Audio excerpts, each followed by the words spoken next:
Ikaw na pala ang may-ari ng damdamin ng minamahal ko.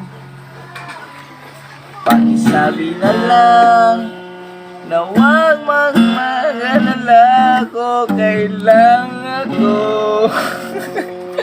Hayaan mo na mamaalam,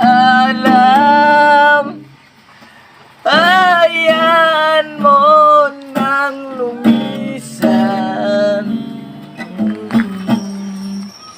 Kaya gawiling ako kay bathala na sana'y hindi na siya mag-iisa. Ingatan mo siya. Binaliwala niya ako dahil sa'yo, na walang magsaysay ang pagmamahal na kay tagal ko ring binubuo.